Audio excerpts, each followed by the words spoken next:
Skip, how much of this loss is on Dez? Stephen A. Smith, I have to admit publicly, I was so disappointed in Dez Bryant at the end of that game yesterday. In fact, I was crushed over it because I thought he was going to make the play that would win that game to get my Dallas Cowboys to next week at Miami when Tony Romo returns. And look, because at the end of last year, I called Dez Bryant the best receiver in football. And because all through the offseason, I called him an emerging team leader. And I campaigned for him to get his money, as did you. And he did get his $70 million, which he richly deserved. Because of that, I'm going to hold him most responsible for that loss to Jameis Winston and company at Tampa Bay. Stephen A., I said Friday, it's time for Dez to learn to channel his rage and his frustration about over all this losing into playmaking instead of into tirades against the media over things that should not matter to Dez Bryant. So let's go back to 4 minutes left in this game at Tampa yesterday. 3rd and short, and they throw it up the field. Matt Castle actually threw a good ball. I don't really believe in Matt Castle, but he threw a good ball right into the hands of Dez Bryant up the sideline for about 14 yards. And Dez cold flat dropped it. That would have been a first down. That would allow Dallas to eat a little more of that clock, maybe at least punt Jameis deeper into his territory. But as it stood, they had to punt right away from there, and Jameis got the ball at the Tampa Bay 44-yard line. Now let's go to the end of the game. Late throw into the end zone by Matt Castle. Made a great throw, perfectly positioned deep ball. You can call it a Hail Mary. I thought it was a Hail Dez. Because a year ago, Dez puts that ball in his back pocket. He owns that ball. He posts up a safety. He's got a safety, McDougal on him, Bradley McDougal on him. He posts him. He bodies him. He waits until the perfect point. He high points that ball, goes up, snatches it out of the sky, and Dallas wins the game. I have no idea what got into him yesterday. I'm not saying he didn't try. He seemed to lose the ball in flight for a second. He veered off path. He put himself in position for Bradley McDougal to get away with a little shove in the back. I would not have called it. I would not have flagged it because it's a jump ball with the game on the line. Let them play. Dez is bigger. Dez is stronger. All I know, if I'm going to give him any excuse or break here, Stephen A., maybe he can't jump off that surgically repaired foot. That's all I can figure out. Maybe he's afraid. Maybe it's just too sore to launch off that foot. That's all I got right now, because otherwise he just looked lost. Lost the ball, lost his emotion, seemed defeated. I have no idea what didn't get in to Dez Bryant. I thought it was going to be Dallas's game. It was not. So in the end, as unfair as it might be, that loss is mostly on Dez Bryant. Well, Skip Bayless, let me say this to you. I'm not going to disagree with you, but I'm going to try and be, if it is at all possible, I'm going to try to be a little bit more expansive about Dez and the Cowboys than even you are in this particular situation. I'm going to separate a couple of things, all right? When we look at the pass, the drop pass, he dropped the pass. It's not like he tried to drop the pass. He jumped up for it. It hit him. He should have caught the pass. Elite receivers catch those passes. But similar to Calvin Johnson and him messing up that onside kick against Green Bay, and we'll get into that a little bit later, Dez Bryant dropped the pass he should have caught. It's just that simple. There's nothing more to it than that. When you look at him, that jump ball, that jump, that it wasn't a Hail Mary, as you called it, a Hail Dez, because it was up there for him to get it. I completely agree with you. And I'm not making that call. Let him play and decide the game. Yes, he did get nudged in the back. So what? It's not the first time it happened to Dez. It wouldn't be the last. That's just the first time we didn't see him really go up for it the way he normally does. If it's his foot, it's his foot. If it's something else, it involves a more expansive discussion. At the end of the day, what this comes down to me, Skip, I think it's a situation, it's a combo of a couple of things.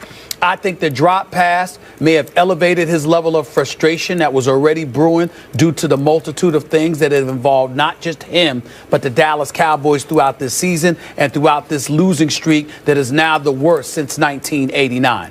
I think it's gotten to them excessively so. I think they're getting asked these questions every week. None of the questions are pleasant. The post-game locker room, the practices, the meetings, everything is getting harder and harder, a bit more arduous, because when you're losing, that's what comes with it. So I think that that has a role in it. I also think that to some degree, whether Dez is willing to admit it or not, you have some people that looked at him, talked about how out of control he was, reminisced about past transgressions because of it. Not only that, it was in the immediate aftermath of a Greg Hardy, which is something that Dez Bryant has to watch out for, because we know that Greg Hardy is a problem totally different than anybody else right now. And that's simply the situation. Him going off on the sideline, I don't think it's a reason for everybody to get into Greg Hardy because he was arguing with a teammate on the sideline for a brief second. Let's make sure we don't nitpick to the degree that we're monitoring every little thing the guy does to say he has a problem. We know he's got a problem, but let's not use that as an excuse to highlight it. But in the end, if you're Dez Bryant, you're surrounded by all of this. And I think that when you're on that play, in that end zone, your zest, your passion, your desire to go for it, the way we know Dez usually has that desire, I think that dissipated a little bit because of all the things that he's been going through, and it showed itself, if at all possible, on that particular end zone play.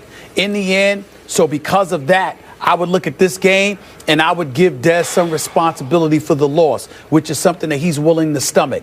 But, Skip, I got to tell you, I'm getting really sick and tired of it just stopping with the players or us going all the way upstairs to Jerry Jones.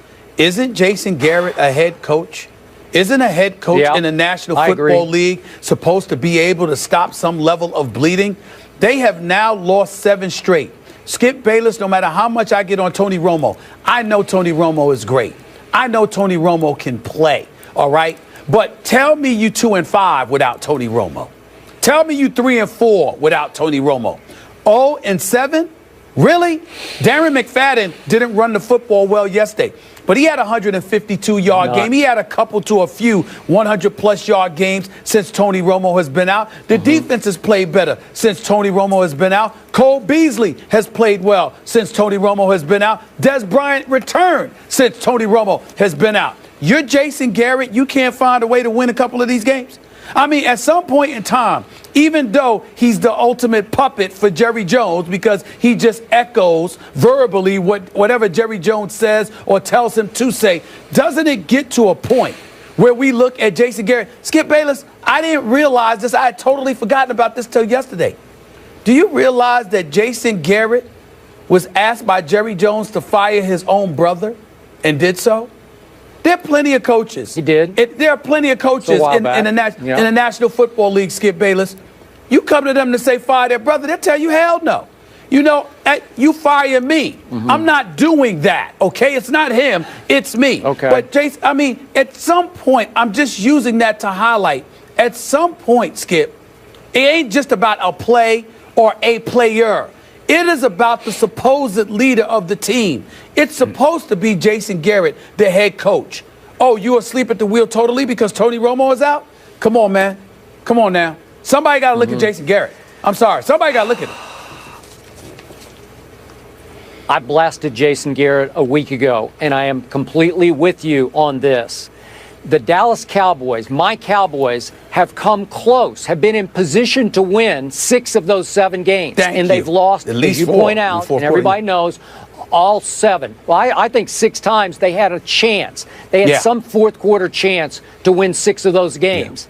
They have quietly, slowly, but surely learned to lose close games. They have gotten very comfortable with losing close games with no urgency, no retribution from the head coach, no fear of the head coach's wrath, because the head coach has no wrath. The head coach is a Stepford coach. I don't know if you remember the Stepford Wives movie, but he's like a robot. It's like Jerry Jones created him in some laboratory or had him created, and he is just a puppet who just gazes into the distance and keeps slapping the players on the back as they come off the field. keeps clapping for his players no matter what happens, and they don't feel any urgency or fear from the head coach. Can you imagine what Jimmy Johnson would have done to this team? And again, Jimmy had a terrible year. He would have they would have thrown fits of rage that would have made Dez look like a choir boy, and the team would be afraid of losing, and somebody would have stepped up somewhere and made one play to win one game to reverse the tide of losing. This team is very comfortable with losing. This team looks at each other and says, well, here we go again, and it's going to be okay because our head coach will slap us all on the back and clap for us when we come off the field. That's all I got right now, so it's up to Romo to save the day because Jason Garrett is a non-coach. He's a non-factor in this equation. Skip, I want to say this. I'll close my comments by saying this. Again, we're not completely absolving Dez or any other player. We know that, Dez knows he could have done better yesterday. It just is what it is. He's got a lot going on, and we'll just leave it at that. But I will tell you this, Skip. If a miracle happened, and obviously I'm not talking about this season because Dallas, as far as I'm concerned, is done. But if we're talking about moving forward in the seasons and the years to come, and Dallas lucks up, and obviously a miracle happens and they win a Super Bowl, I don't care to see the head coach lofted like, they're carrying him on their shoulders like they do Super Bowl champion coaches. As far as I'm concerned, Skip, I don't know what he's doing because to me, I don't get it. I don't get, you can't win a game without Tony Romo. A game? Not one game? I mean, come on now. At some point in time, it's your responsibility to find this is football. Injuries are a part of the game. That's not applicable to Tony Romo. If this were anybody else, we'd be talking about coaches on a hot seat or coaches getting fired. This guy, other than last year, the best that he has done with the Cowboys were 8-8 seasons. That's it. The last year's 12-4 was the only mulligan, and that was because of an MVP caliber year that Tony Romo was having, and an MVP caliber year that DeMarco Murray was having. And even though they should not have let go of DeMarco Murray, they have plenty of weapons on both sides of the ball to prevent themselves from going 0-7 without Tony Romo. If Jason Garrett can do his job. I don't know enough about football to dissect the intricacies of what the head coaching responsibilities are. I'm a results-oriented dude, bottom line, because even if I did know, they tell me I'm lying and they deny it anyway, so it doesn't make a difference. But the results are something they can't deny. I'm tired of Jerry Jones, Stephen Jones, Tony Romo, Dez Bryant, Greg Hardy, or somebody like that being held accountable. Jason Garrett is responsible. He's the head coach. And damn it, he ain't doing his job. Somebody needs to say something. Okay, last quick point. Are you sure that a miracle can't happen this year in this NFC East thanks to your Giants and those Eagles? And now here come the Redskins. Are you sure it's over in the East? Because I'm not sure. I'm not sure, but it just looks that way. I mean, you lose 7 in a row. I find it hard to believe that you all of a sudden come back and win 7 in a row. You see what I'm saying? I mean, you're not going to win the division at 8-8, in my opinion. You got to go at least 9-7, which means that the Dallas Cowboys would have to win every game once Tony Romo returns. I can't see that happening. I can't see that happening. I don't mind being wrong because I don't mind the Dallas Cowboys winning a few games and then teasing us until the last game of the season or some big playoff moment and then collapsing. But I just don't see that happening. I don't see them winning 7 in a row. We'll leave it there. I don't think it's over yet.